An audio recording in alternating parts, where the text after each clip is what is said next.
Reimagining Success, episode 170. You're listening to Reimagining Success, the podcast where we help you reimagine your future, designing a life and career beyond the 9 to 5 that allows you the freedom, flexibility, and fulfillment that you've been dreaming of. I'm your host, Anna Lundberg. Now, let's get started on those dreams. Hello, everybody, and welcome to the latest interview. Today, I'm here with Eva Joergensen, and she's coming at us from Spain. We'll hear more about that in a moment. But Eva, if you could first introduce yourself and tell us what were you doing in your previous life and what are you doing now? Yeah, as you said, my name is Eva, and I'm from Denmark. And I used to be a store manager and customer service manager and all sorts of manager in physical retail. But for the past 4 years, almost 4 years, we've been traveling around Europe, my husband and I, and living in a motorhome because, we wanted to say goodbye to what we had back home. We felt that we were working for everybody else but ourselves. So one day we made the decision and got up and sold everything we had and bought a motorhome instead. So that's what we do now. That sounds amazing and exciting, and I'm sure very appealing to people who are perhaps at the same stage that you were at, feeling a little bit stuck where they are. But can you tell me more about what were you saying goodbye to and what were those other people you were working for? You know, tell me more about the experience you had that led you to make this decision. Well, actually, we had everything that we were supposed to have in Denmark. We had good jobs and we had grown-up kids and we had a house and car and everything that you're supposed to have. But we felt that we were actually working and paying bills all the time, and that was what we were doing. So although we were supposed to be happy, we weren't happy. There was something missing, and after 10 years of dreaming about traveling, we found out that was the missing piece, that we were working for other people than ourselves, earning a lot of money, but we tried to buy ourselves happy all the time, and it worked for a few weeks, and then the hole was back again. So we had to do something about that hole because we weren't happy. And was that what happened? It came to sort of a trigger point when you just said one day we've got to change this? Or do you feel, you said, 10 years in the making, I guess your whole life maybe. So was it a gradual process or was it a sudden breaking point you had to change? We had been dreaming for 10 years and we had been talking about it over and over again. When every day became a little down, we were talking about, couldn't it be nice and wouldn't it be nice? And then it became the next day and another week passed and another month passed. And then one day we were talking again and it was cold outside in Denmark. And I looked at my husband and I said, let's do it. We do it now. And he said yes. And the next day we put the house up for sale because we realized that if we kept on talking about it, we wouldn't go anywhere. It was just going to be the same forever. So I guess there wasn't a real turning point other than making the decision. And making the decision is actually the hardest thing to do, I think, in any transformation. I agree with you. And can we dig into that more then? So what were the struggles? It sounds very easy. We dreamed of it for 10 years. We sold the house. Husband and I were on the same page. So what were some of the difficulties? We weren't on the same page. I have raging ADHD and I could have done it 10 years ago. But he likes, the security of having an economic foundation for everything. And so there were struggles. And actually we wanted much earlier, we wanted to move with our kids to Greece. And then one of them had a new boyfriend and, things happened all the time. So I have to admit that the hardest part was actually to make the decision. And that's what I tell people, making the decision about this is what you want to do, whether it's traveling or whether it's what you want to find another job, but making the decision, I actually think that's the hardest part. Gosh, I agree with you. I think, people get caught up in how are we going to do it and what's that? And I need to take a course and I need to work this out and so on. But as you say, they haven't actually made the decision yet. And you can dream about these things. Oh, I dream of travel. I dream of writing a book. I dream of starting a business. But actually making that call is the hard part. I think it must be like if you want to quit smoking, you have to be ready for it inside. You have to be really ready, because you can talk about quitting smoking, but you're not going to do it until the day that you're ready. So I think that day that you make the decision, that's the day you are on your way. And how then were you suddenly able to make the decision, and what was the support you got? What helped you to finally take that leap? We didn't get much support because everybody thought we were crazy, because we weren't old, and we had jobs, and we had our kids, and we had our family, and everybody told us, but you have this and you have this and you have this, and what if.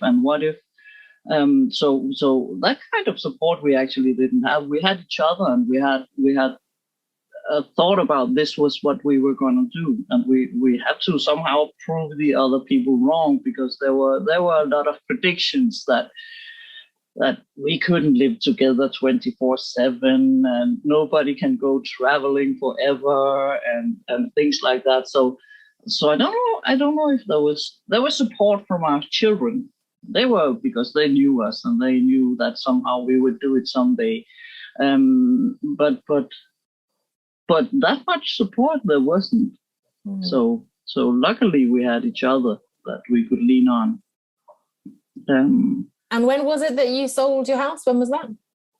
That was in 2017. And then we went traveling in April 2018. Yeah. And I guess because we were recording this in 2022, if people are listening to this many years in the future, with COVID and so on, how did that affect you? Were you able to continue as planned? Were you a little bit stuck? How has that experience been for you? Not at all. Years? Not at all. We have been living the life and traveling in 17 countries, and then all of a sudden COVID hit. So we have been in Spain since COVID started, actually, both because in the beginning we didn't know what this was, and then later on because we didn't think it was right to just move around all the time in different countries, and people were sick and we could carry something with us. So we thought the right thing would be to be in Spain. So that's what we decided to do. So we've been here since 2020, March 2020. Yeah, we actually started out with 60 days of 100% isolation, only us at a closed campsite where the owner came once a week and with groceries for us. And then we were sitting there for 60 days and we had no idea what was happening outside that fence. We could only watch the news, and it was like there was zombies out there or something. But then after 60 days, we went out and we decided we're going to stay here in Spain and see how this works. So we had to find other things to do. So by that time I had already written an ebook and several articles. I was writing articles for travel magazines and so on. And we thought, what now? Otherwise it's going to be boring just living in a motorhome if we don't have anything to do. And all along people have been asking questions almost every day about how do you do this and how do you do that? And I'm dreaming of, and all of a sudden we thought, well, we didn't have any support. We didn't have any support on the internet, not a clue on how to become a traveler when we began traveling, and we realized that the information still wasn't there. So we decided on creating a course for people who wanted to do the same as us. So yeah, it should have been a small course, but we worked on it for a year, and it's actually a masterclass now for the 14-step masterclass from the beginning to the end on how to become a traveler. So that's what we've been doing. We didn't imagine that was something that we would do at any point, but here we are today, and this is what we're doing. We started out with a small blog, but we like helping people. So yeah, that's what we do now. We take things as they come. That's so interesting, with all those people who doubted that you could live together, and clearly, especially through COVID, you've proven that possible. And not only that, you've had lots of interest from other people who want to do the same. So just coming back to, I guess, the business and the money side of things, was it an early retirement for you guys? It sounds like this was sort of a natural idea that came now that becomes a business. But did you have ideas for a business when you quit, or did you just know we're going to travel, we're going to use our savings? What was the financial plan? We really had no plan. Yeah, we did. We were going to use our savings, and then we were going to take things as they come, and maybe we would settle down somewhere and start a business of some sort. My husband is a carpenter, and I've been doing a lot of restoration on furniture or stuff like that in my spare time. So there's always work to be found. And we found out there's plenty of other kinds of jobs out in the world. So that hasn't really been an issue for us. We've worked at a stud for 4 months, I think, for food and stay, and tried out a lot of things, and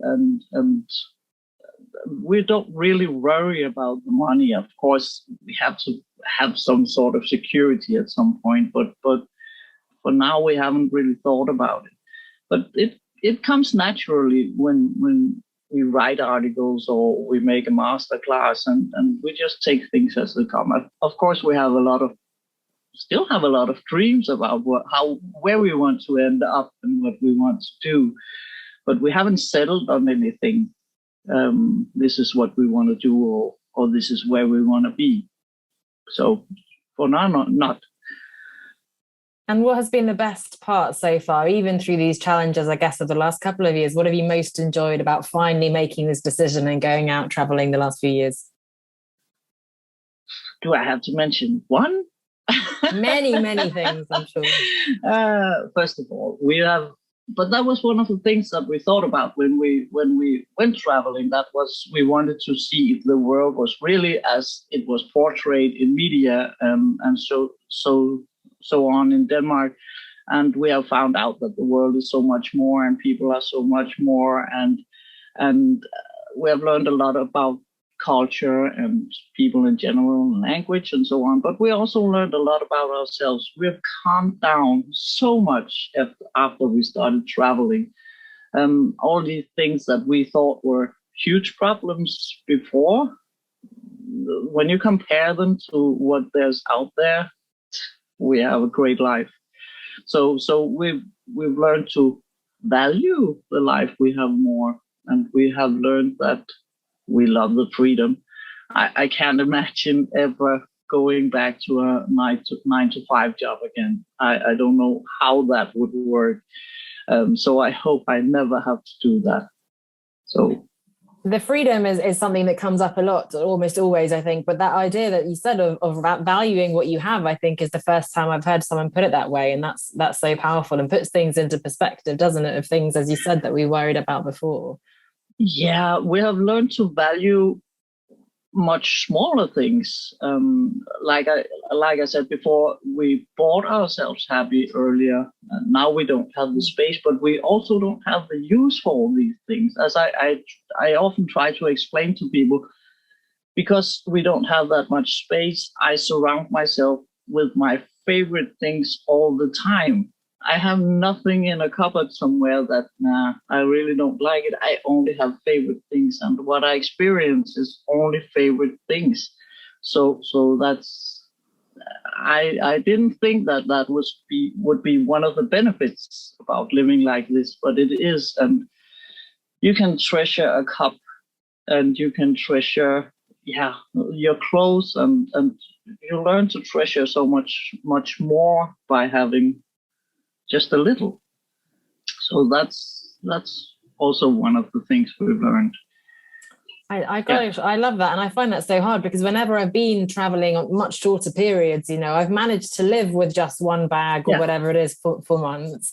And yet, as soon as I get home, like, especially now with business, I've got the lights and I've got the cameras and I definitely need this new piece of equipment. And obviously you need that nice handbag, and suddenly you get into that buying piece. And I think I come from a marketing background. So there's the whole advertising and social media and so on. But it's for me, I need to try to channel some of that feeling and experience you have while still having some space, because that's such an aspiration to have, obviously for the environment and for so many reasons, but to treasure the things you have and not, as you say, have cupboards and boxes full of stuff that you don't need and so on. I think that's something we can all have more of, or rather have less of in our lives. Yeah, we found out already when we were packing down to sell the house, how many stupid things we have had everywhere that we never used. My husband is laughing at me because I had 2 chocolate fountains, and he said, I never tried a chocolate fountain. 2 chocolate fountains, that's amazing. Why would I have a chocolate fountain, and why would I have 2? And to be honest, we haven't, my husband is missing his big speakers, but we haven't been missing anything that we left behind, because we have traded it with so many other things, and especially the freedom and the thing that we can do whatever we want when we want it. Also with the masterclass, we never imagined that we would make a masterclass. We wouldn't have done that at home, but now we have the time, and it's like you see other possibilities, because, wait, I can do this. You don't have a boss that tells you what to do. You can just do whatever you want to do, because this would be fun, or this would be exciting. So, that's a part of what's great about this. And I know you have your 14-step masterclass, but I guess if you could share just one piece or a couple of pieces of advice with someone who's perhaps at that moment that you described, that they've been dreaming of this for so long, whether it's 10 years or 5 years or 2 years, and they can't quite, well, is it about asking themselves, am I ready? As you said, what advice would you give to someone who hasn't yet made that decision? I would, because people really don't believe that making the decision is the hardest part. The rest is just work and plan. It's nothing more than planning and working for it. The hardest part is actually telling yourself and telling others, because you have to tell somebody else too, because then you're obligated to actually do this. If you just tell yourself, you can postpone it the next day. Say, yeah, I do that Monday. But you have to decide that this is what you want to do, and you have to tell somebody that's maybe hard to tell your, let's say, your father or somebody. Tell them, and then you're obligated to do this. Or tell your friends, because then they'll come back to you and they'll say, oh, weren't you going traveling? And then you have to say, yeah, I'm on it. Yeah. So making that decision is the hardest part, and that's the thing that you should just do, because everybody deserves to be happy, whether it's because they want to travel, or they want to work for themselves, or they want to change jobs or move or something. Everybody deserves to be happy. Yeah. So in a way, you're saying you have to make the decision. That is the hardest thing, but just make it. In a way, it's easy. You just decide, and then you tell people, and then the real work can begin. But it's as simple as actually saying, yeah, because we've been working all our lives, haven't we? And so we know how to work, but deciding for ourselves to be happy, we're really good at making other people happy, whether it's your family or your friends or your boss or anything. We're really good at making others happy, but making ourselves happy, we are not really good at. So yeah, so I think that's the best advice. That's just do it, because you deserve it. Love that. And I think I met you in the Digital Nomad Girls group. Do you feel like a digital nomad girl, or what? How would you identify yourself? I have become one, I think. Everything has happened by coincidence, actually. But yeah, sure, I have become one. I didn't know there was such a thing before I started traveling. But that's what I've become. I work digitally all the time. I've never did that either. I had a Facebook and I didn't even have Instagram before I started, but now I have everything. We just started on TikTok too, so yeah. I have to say, I find that amazing because you told me, you had just installed Zoom for this call, and obviously you had no idea about digital nomad. You barely had Facebook, and yet now you've written an ebook and you're doing an online masterclass and doing TikTok. My goodness! Yeah. So clearly you're incredible, but it's also inspiring to others that they can learn, even if it's something they don't feel comfortable Look, with. Yeah. It's my dad's birthday today. He turns 76 today, and he's on Instagram and he's on Facebook, so of course everybody can. And he loves Facebook and he's posting funny things, and I even convinced him to use WhatsApp, and that works for him too. So everybody can do it. It's just a matter of will, I think. Absolutely. So yeah. So I also had to learn. I've been using Skype before because I've never had the need for Zooming, but now I know that too. So I enjoy learning new things. Good, and I hope that means you'll be able to share your story with more channels as well, because I'm sure there are many who'd like to hear and to learn from you. I hope so. I really, really, really like to share, because I'd like everybody to do the same as I've done, because as I say, people deserve it. It's a big world out there, and we're not bound to be in just one place, even though we think so, that our boss can't live without us, because of course your boss can live without you. It's just going to replace you as soon as you're gone. So yeah, we have to live for ourselves. And I would really love to share that with as many as possible. And so many powerful messages, as you said, that we're buying ourselves the happiness, that we're living for other people rather than for ourselves, that we deserve that happiness. And I think, as we said, this idea that we can get to know the world that's out there and really empathize and understand each other much better, which is such an important thing in today's world. I think it always has been, but all the more so now, I think. So those are really important messages from your story, and sounds like very accessible to all of us. So how can we find out more? Where can we find your website, Instagram, TikTok, wherever you want to take us? So what can you tell us about where we can find you online now? But it's so hard to spell our names. I'll put them in the link, don't worry. Yeah, do that. That's better. People couldn't understand it anyway. Okay, perfect. But it's in English, I guess, your materials, or you're not focusing specifically on actually Danish we started out in Danish, but as many people know, Danes are a little bit, tight. So we didn't have so many followers, because it was like, I have to look at what you're doing before I do anything. And we were speaking English on a daily basis, so we thought, why not make everything in English? So we don't have anything in Danish anymore. Everything. No, it's a small country, like I said, for my Swedish as well. It's not a massive audience, so much better to reach internationally, I think, and to have a bigger potential audience. So amazing. No, I'll definitely link to those in the show notes. So anybody listening, do check that out. Eva, thank you so much. What a lovely moment. This is my favorite thing about my experience of this, meeting people one day in a Facebook group, and then a few days later we're having this conversation and hearing more about your story. Super. So thank you so much for sharing your story. You're welcome. I'm sure people will come and want to read more, and I'll certainly be following you. I'm not so active on TikTok, but I might try to find you on Instagram and some of the others. Get better. Amazing. Thanks so much. Thanks to your daughter for helping with Zoom as well, and enjoy. Happy travels. Hope you and your husband can continue your journey soon. We hope so too. Thank you. Thank you so much. Thank you. Bye. If you'd like to create your own transition story and escape the 9-to-5 to work for yourself, then come and join us over in the Business Incubator. This is a comprehensive online program and community designed to give you the roadmap that you need to help you figure out what you really want to do, come up with a workable plan, and take the right steps to achieve it. Read more and join us over on onestepoutside.com/9-to-5. That's onestepoutside.com/9-to-5.